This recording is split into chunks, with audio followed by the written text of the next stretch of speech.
Assalamualaikum warahmatullahi wabarakatuh. Halo teman-teman semuanya, apa kabar kalian hari ini? Semoga kalian selalu sehat, semangat, dan tetap produktif. Kembali lagi di channel aku. Nama aku Adilani Masari Umar dari kelas 3A Akuntansi dengan NPM 02272411142. Nah guys, pada video kali ini aku akan membahas gabungan materi antara part 1 sampai dengan part 7. Jadi kalian yang belum menonton video part aku yang pertama, bisa saja kalian pergi ke playlist, cari channel aku, kemudian kalian scroll ke bawah. Kalian sudah dapat melihat video part aku yang pertama. Nah guys, materi gabungan yang akan aku bahas ini sangat penting dan komprehensif, khususnya buat kalian yang sedang belajar keuangan dan perbankan syariah, dan bisa menambah wawasan dan pengetahuan kalian. Nah, dan teman-teman, di video kali ini aku di video ini akan berbeda dari video yang biasanya, dikarenakan kita akan membahas bersama-sama 7 materi yang di video sebelumnya, dan di video kali ini aku akan menggabungkan dari 7 materi 1 sampai dengan 7 materi, mulai dari teori dasar praktik di Indonesia sampai tantangan dan peluang perbankan syariah di era digital.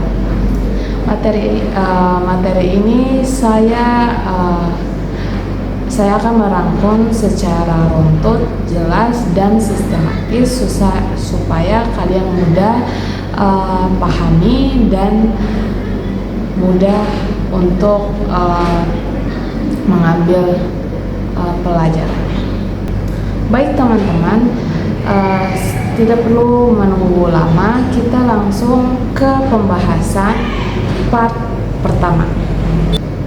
Nah, baik teman-teman, di video sebelumnya kan di part 1 kita membahas teori keuangan dan perbankan syariah, prinsip dan rutin. Teman-teman, perbankan syariah pada dasarnya adalah sistematik perbankan yang beroperasi berdasarkan prinsip syariah Islam. Bank konvensional adalah larangan riba, bahar, ketidaklayasan, dan maksiat, dan juga spekulasi atau judi.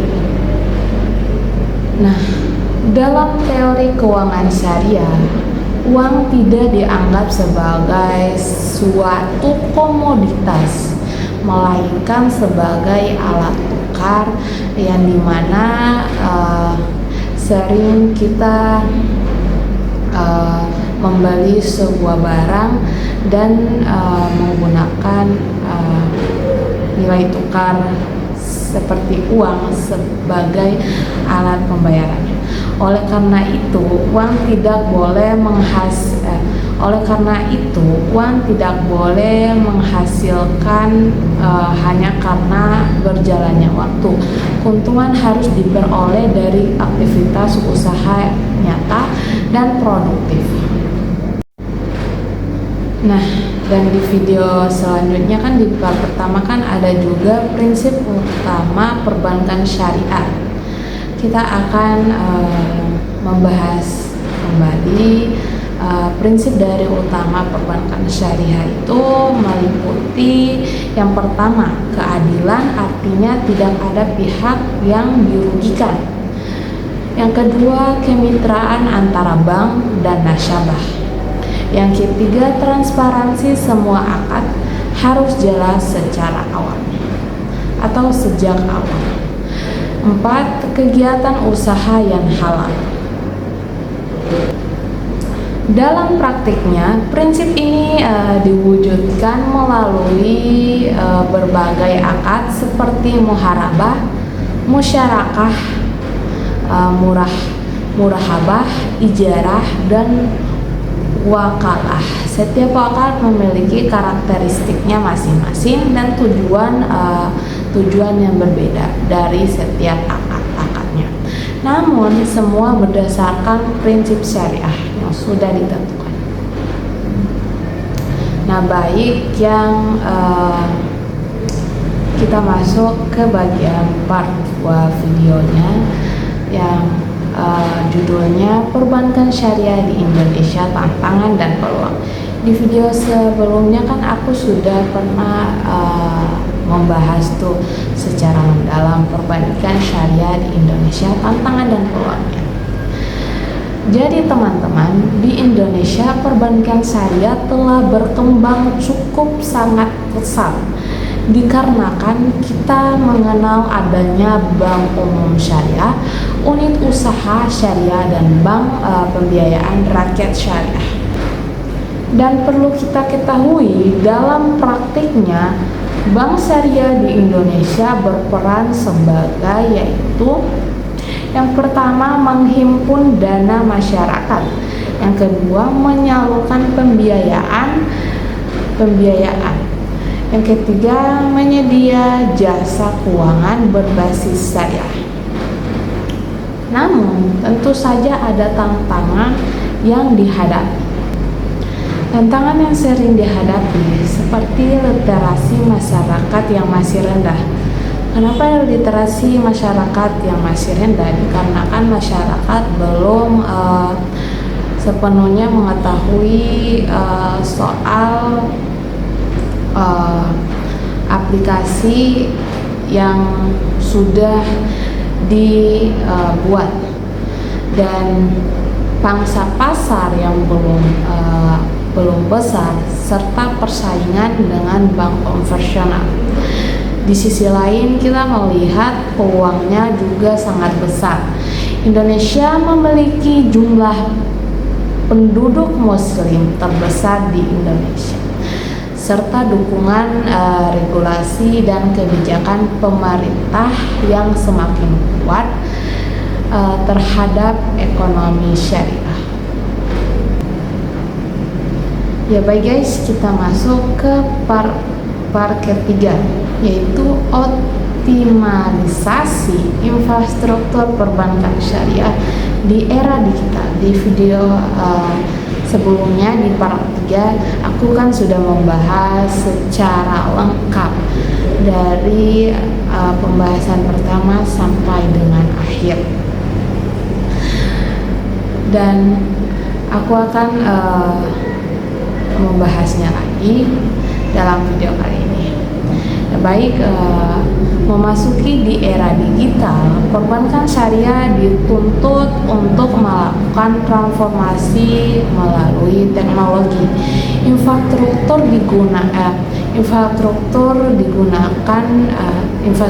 digital ialah menjadi kunci utama dalam meningkatkan efisiensi dan kualitas layanan. Optimalisasi itu sendiri ini mencangkup, yaitu yang pertama ada digital banking syariah, yang kedua mobile banking dan internet banking, yang ketiga sistem pembayaran digital, yang keempat integrasi dengan fintech syariah. Dengan infrastruktur yang kuat, bank syariah juga dapat menjangkau masyarakat lebih luas, dan termasuk pada generasi muda yang sangat akrab dengan teknologi sekarang ini, dikarenakan teknologi sekarang ini sudah semakin canggih dibandingkan dengan teknologi pada zaman sebelumnya. Oke baik guys, sekarang kita masuk ke part 4. Nah, part 4 ini akan membahas peran lembaga dan industri pendukung. Di video part 4 sebelumnya kan aku sudah pernah membahas tuh dari pembahasan pertama tentang perkembangannya sampai dengan akhir. Nah guys, kita akan menjelaskan kembali apa itu peran lembaga dan industri pendukung. Jadi teman-teman, perkembangan dan perbankan syariah tidak lepas dari peran berbagai lembaga dan industri pendukung. Seperti yang pertama ada Dewan Syariah Nasional atau dikenal dengan MUI. Yang kedua yaitu Otoritas Jasa Keuangan atau sering kita sebut sebagai OJK. Yang ketiga ada Bank Indonesia, Lembaga Pendidikan dan Riset. Yang kelima ada industri halal dan UMKM. Sinergi antara lembaga ini sangat penting agar ekosistem perbankan syariah dapat berkembang secara berkelanjutan dan memiliki berkelanjutan secara efisien dan baik lagi. Nah, dan sekarang kita masuk ke bagian pembahasan part 7. Salah.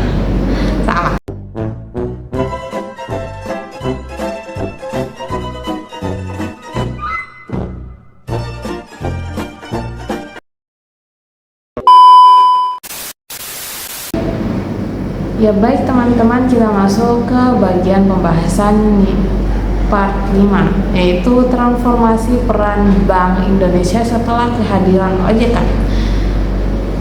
Sejak hadirnya OJK, peran Bank Indonesia mengalami transformasi. Bank Indonesia kini lebih memfokuskan pada yaitu kebijakan moneter, sistem pembayaran, dan stabilisasi keuangan atau stabilisasi sistem keuangan. Nah, sementara fungsi pengawasan perbankan termasuk bank syariah dialihkan kepada OJK, pembagian peran ini bertujuan agar pengawasan lebih berfokus dan efektif. Oke, baik teman-teman, kita masuk ke bagian part 6 tentang materi inisiatif Bank Indonesia untuk mendorong pertumbuhan perbankan syariah di Indonesia. Nah, baik teman-teman, perlu kita ketahui di Indonesia ini memiliki lebih dari 240 juta penduduk muslim, tapi pangsa pasar perbankan syariah hanya berkisar belasan persen dari total aset industri perbankan nasional. Artinya apa? Potensi pasar masih jauh dari maksimal yang diperkirakan. Nah teman-teman, perbankan syariah bukan hanya sekedar soalan larangan riba. Ini juga adalah sistem yang etis, transparan, adil, dan mendorong sektor yang real. Bank ini juga atau bank konvensional, bank syariah beroperasi dengan prinsip-prinsip seperti yang pertama, yaitu bagi hasil atau muharabah, musyarakah, jual beli atau muharabah, sewa atau biasa dibilang ijarah, pembiayaan berbasis aset bukan bunga. Larangan spekulasi yang berlebihan.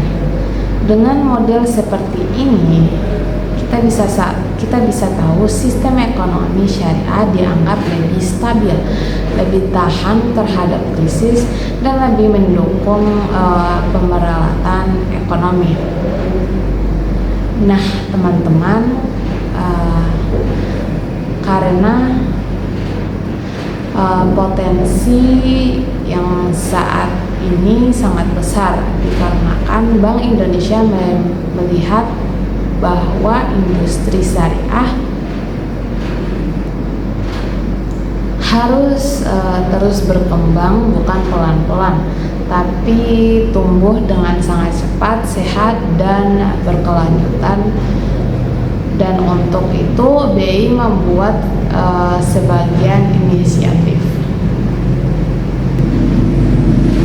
Peran bank dalam Indonesia ekosistem syariah.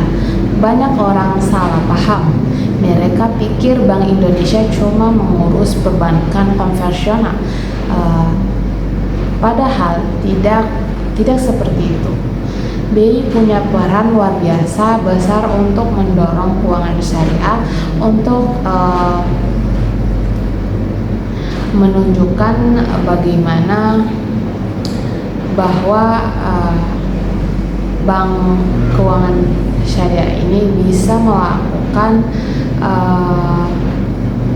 pekerjaannya dengan baik dan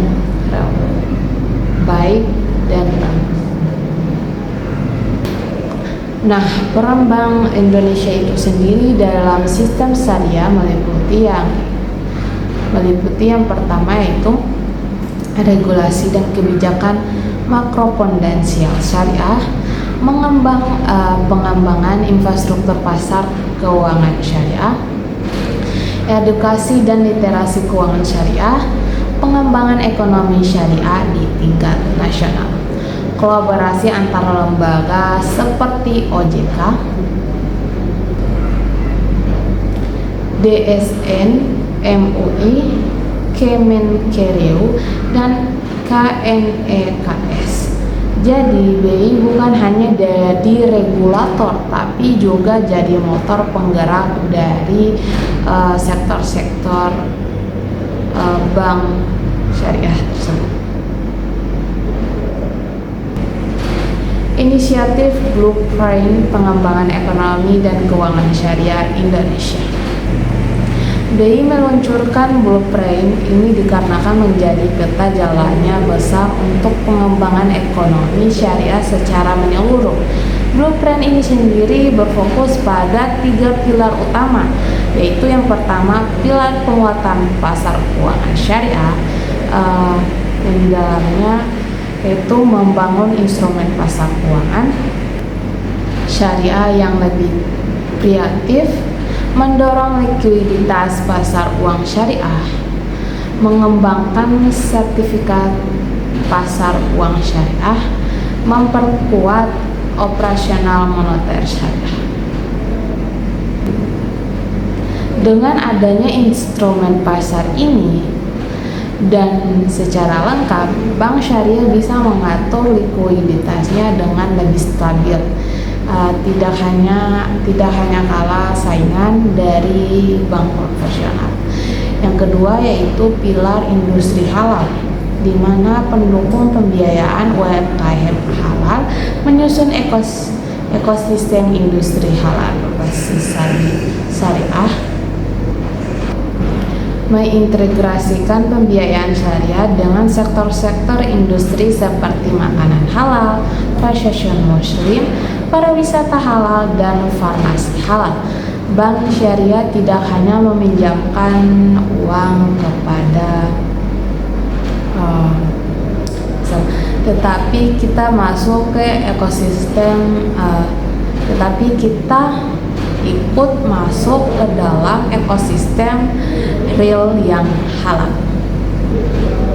Yang ketiga ada pilar sosial ekonomi syariah atau biasa disebut JISWAF, yaitu di dalamnya terdapat yang pertama zakat, wakaf, infak, dan sedekah. BI juga mendorong agar perbankan syariah terlihat aktif mengelola wakaf yang produktif dan digitalisasi zakat. Ada juga inisiatif penguatan infrastruktur sistem pembayaran syariah. Nah, teman-teman, perlu kita ketahui bahwa sistem pembayaran sekarang sudah serba digital. Di era sekarang ini kita sudah melihat perkembangan sistem atau digital yang sangat pesat dan mudah dijangkau. Nah, BI memastikan bahwa sistem pembayaran syariah juga tidak tertinggal. Inisiatifnya inisiatif dari Bank Syariah itu sendiri diantara lain yaitu Kris Syariah. Teman-teman pasti ada yang sudah pernah menggunakan Kris Syariah. Kris Syariah sudah merupakan atau menyesuaikan prinsipnya. Kris Syariah ini juga aman, tidak mengandung biaya yang berbasis bunga, cocok untuk transaksi UMKM syariah. Dan Kris Syariah juga membantu kita dalam pembayaran yang lebih simpel dan lebih praktis, dan memudahkan antara orang yang membayar dan tidak perlu mengeluarkan uang, hanya menggunakan aplikasi kita bisa dapat membayarnya lewat aplikasi Kris tersebut. Yang kedua ada digital banking syariah. Digital banking syariah ini mendorong bank syariah mengembangkan mobile banking syariah dengan fitur-fitur seperti adanya zakat digital, sedekah digital, dan wakaf digital. Ada juga integrasi dengan dompet digital syariah. Yang ketiga ada standar sistem pembayaran syariah. Nah, dalam sistem standar pembayaran syariah ini meliputi yang pertama yaitu pedoman operasional, yang kedua pedoman kepatuhan syariah, yang ketiga pedoman larangan komponen yang mengandung riba. Dengan sistem ini pembayaran syariah yang kuat untuk masyarakat lebih mudah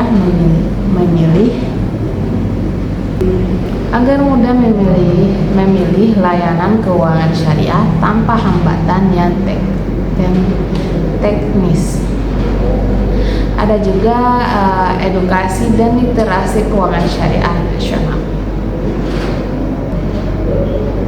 di mana salah satunya ialah tantangan terbesar perbankan syariah adalah kurangnya pemahaman masyarakat, dikarenakan banyak yang masih bingung apa bedanya bank syariah dan bank konvensional.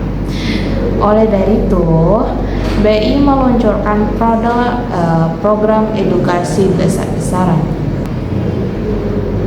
Program edukasi besar-besaran yaitu yang pertama ada Festival Ekonomi Syariah atau FESYAR, event ekonomi syariah di 3 wilayah besar di Indonesia, melibatkan UMKM, bank syariah, akademisi, dan masyarakat umum. Yang kedua ada Indonesia Syariah Economic Festival atau ISEF.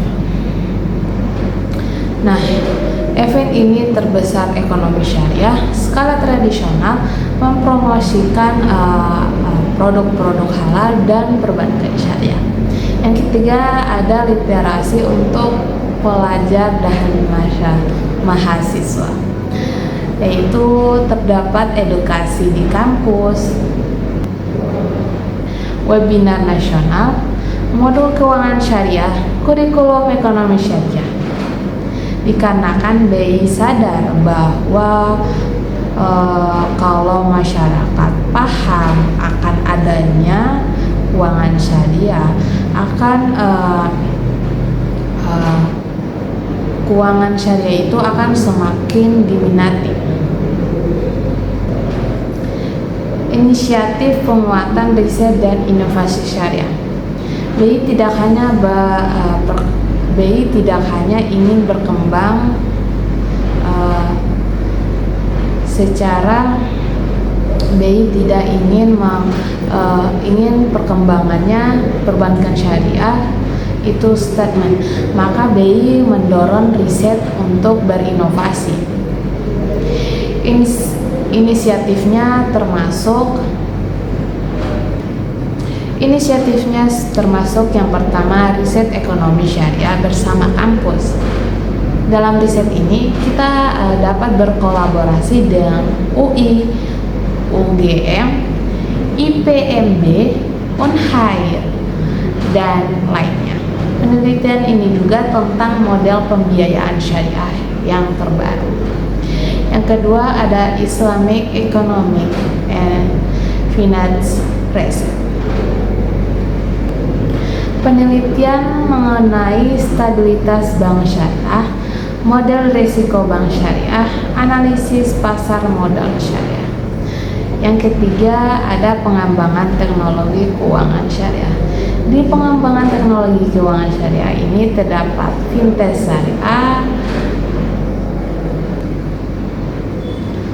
order forwarding syariah, freight lending syariah. Dengan adanya semua inovasi ini, perbankan syariah bisa tetap relevan dan bisa menjalankannya dan bisa menjalankan tugasnya dengan baik. Nah, baik teman-teman, Bank Indonesia juga memiliki berbagai inisiatif strategis untuk mendukung pertumbuhan perbankan syariah. Pertumbuhan perbankan syariah antaranya yaitu adanya pengembangan pasar uang syariah. Yang kedua ada penguatan kebijakan makroprudensial syariah. Yang ketiga ada edukasi dan literasi keuangan syariah. Yang keempat digitalisasi sistem pembayaran syariah. Dengan adanya inisiatif ini diharapkan bank syariah mampu meningkatkan daya saing perbankan syariah secara nasional maupun global. Ya baik guys, kita sudah masuk ke pembahasan materi part 7. Nah guys, kalian pasti sudah ada yang menonton materi dari aku yang part 7 yang full videonya ada di channel aku. Nah guys, di sini aku akan merangkum kembali materi dari part 7, yaitu dengan materinya tantangan dan peluang keuangan dan perbankan syariah di Indonesia. Sebagaimana materi ke-7 ini menjadi materi penutup,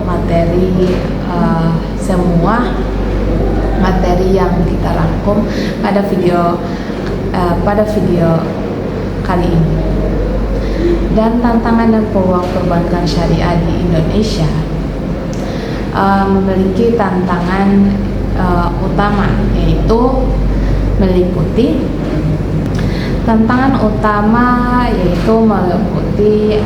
yang pertama ada literasi inklusi keuangan syariah, yang kedua kualitas SDM, yang ketiga inovasi produk, yang keempat adanya adaptasi teknologi. Sementara peluangnya cukup sangat besar, terutama yaitu adanya dukungan regulasi, ekonomi halal global, digitalisasi, dan kesadaran masyarakat terhadap keuangan syariah. Ya baik teman-teman, ada juga tantangan utama perbankan syariah di Indonesia. Sekarang kita perlu tahu bahwa tantangan juga. Nah dan guys, tantangan utama perbankan syariah di Indonesia. Tantangannya yaitu seperti yang pertama, tingkat literasi keuangan syariah yang masih rendah, dikarenakan Indonesia memiliki populasi muslim terbesar. Faktanya masih banyak masyarakat yang belum memahami apa bedanya bank syariah dan bank konvensional. Maka dari itu masih banyak yang mengira bahwa bank syariah cuma ganti nama, padahal prinsipnya sangat beda. Dan juga rendahnya pemahaman ini membuat masyarakat tidak terlalu antusias berpindah ke bank syariah. Jadi, di mana tantangan pertama adalah edukasi sebagai publik. Dan yang kedua ada juga pangsa pasar masih dominan kecil dibandingkan bank konvensional, di mana secara keseluruhan pangsa pasar perbankan syariah masih jauh di bawah bank konvensional, di mana diartikan sebagai potensi besar. Pangsa pasar tergara masih sangat kecil dikarenakan salah satunya alasan adalah minimnya jangkauan layanan dan kurang meratanya distribusi produk syariah yang sekarang. Yang ketiga ada inovasi produk yang masih terbatas, di mana bank syariah memang mempunyai produk yang halal, aman, tetapi masyarakat modern membutuhkan produk yang keuangan yang kreatif, fleksibel dan mengikuti perkembangannya zaman. Produk syariah sering dianggap kurang kompetitif dikarenakan adanya kekurangan variatif dibandingkan dengan produk konvensional. Ini bisa menjadi tekanan bagi bank syariah itu sendiri. Bagi industri syariah untuk menciptakan produk yang baru, maka harus tetap sesuai dengan prinsip syariah yang sudah ditentukan. Yang keempat ada keterbatasan sumber daya manusia yang paham syariah dan keuangan. SDM adalah kunci dari salah satu kualitas layanan. Tantangannya masih banyak tenaga operasional perbankan syariah yang belum memiliki pemahaman mendalam tentang prinsip syariah. Padahal bank syariah itu sendiri membutuhkan SDM yang menguasai dua hal sekaligus, seperti dunia perbankan dan ilmu syariah. Yang kelima, kurangnya optimalisasi teknologi digital. Perlu kita ketahui di era serba digital sekarang ini, masyarakat ingin segala sesuatu itu dilakukan secara praktis, cepat dan aman. Dan sekarang di dunia digital sekarang ini semua bisa dilakukan melalui online, dan bank konvensional banyak yang sudah jauh lebih maju dalam pengembangan digital banking yang sekarang ini, atau biasa disebut dengan digital banking. Bank syariah harus mengejar gap ini supaya dapat bersaing dan tetap relevan. Yang keenam adanya regulasi yang masih berkembang. Pada sistem keuangan syariah membutuhkan regulasi yang detail dan harus sesuai dengan prinsip syariah yang ada dan sudah ditentukan. Tantangannya, regulasi syariah ini masih dalam tahap penyempurnaan dan harmonisasi dari waktu ke waktu. Perubahan-perubahan regulasi ini kadang membuat industri bergerak sangat lambat dikarenakan hal tersebut. Yang ketujuh, adanya pemahaman masyarakat tentang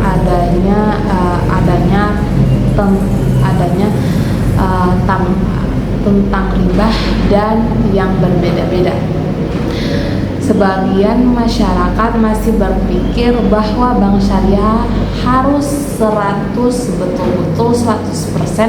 mirip sedekah, sebagaimana sebagian lagi berpikir Bank Indonesia sebenarnya masih sama saja dengan konvensional, karena persepsi yang salah ini membuat proses edukasi semakin berat. Yang ke-8 ada persaingan ketat antara bank konvensional.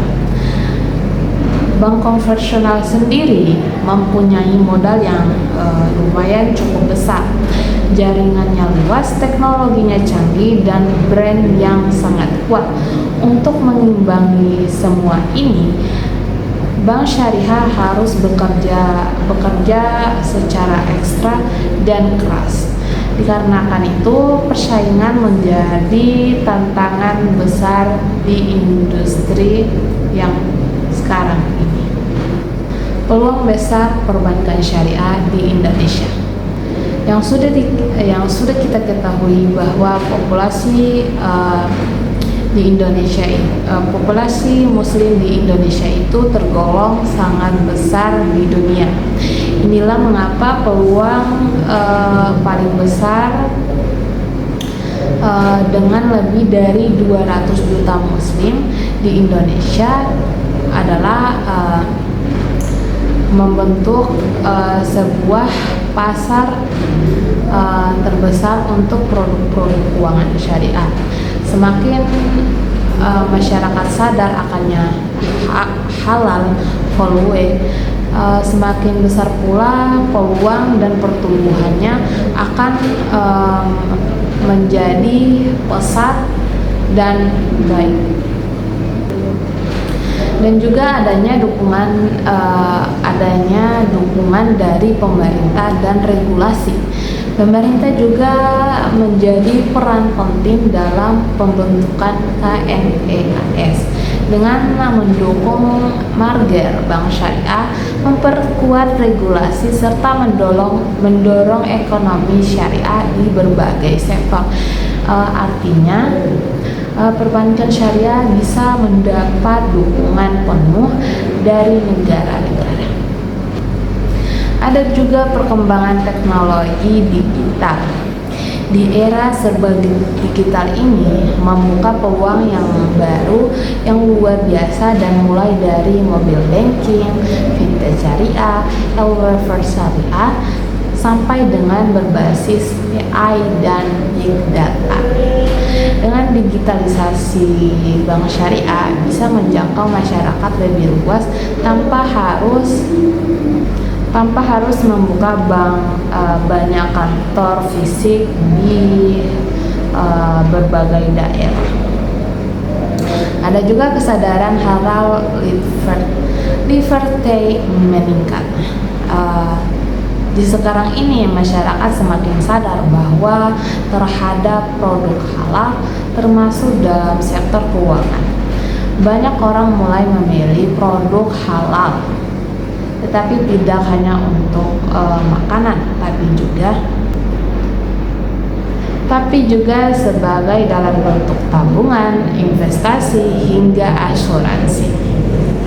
Dan juga pertumbuhan UMKM yang membutuhkan pembiayaan syariah. UMKM ialah sebagai tulang punggung ekonomi Indonesia. Banyak UMKM ingin menghindari riba dan memiliki pembiayaan berbasis syariah. Ini adalah peluang pasar yang sangat besar.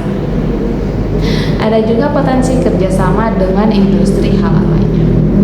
Sebagaimana ekonomi syariah tidak hanya berdiri sendiri, adanya industri halal lain seperti industri halal food, halal travel, halal fashion, dan banyak sektor lainnya. Perbankan syariah bisa dapat menjadi penggerak utama untuk mendukung pembiayaan sektor-sektor halal tersebut. Ada juga minat investor global terhadap instrumen syariah. Sukuk atau obligasi syariah Indonesia diminati diminati investor internasional dengan menunjukkan kepercayaan global terhadap sistem keuangan syariah di Indonesia. Nah, baik teman-teman, itulah tadi rangkuman materi gabungan video dari part 1 sampai dengan part 7 tentang keuangan dan perbandingan syariah.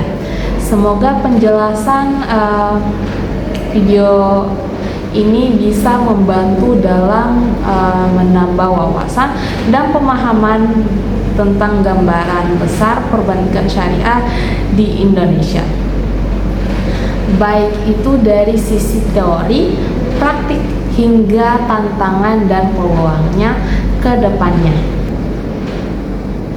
Dan jika video ini bermanfaat, teman-teman jangan lupa untuk like, share, dan subscribe channel aku agar kalian tidak ketinggalan materi-materi pembelajaran berikutnya. Sebagai penutup dari video ini, aku ada satu pantun untuk kalian, dan pantunnya yaitu pergi ke pasar memetik delima, pulang membawa senyum bahagia. Keuangan syariah fondasi utama, adil amanah untuk masa depan bangsa. Saya Adila Dimasari Umar mengucapkan wabillahi taufiq wal hidayah. Wassalamualaikum warahmatullahi wabarakatuh. Dadah semuanya.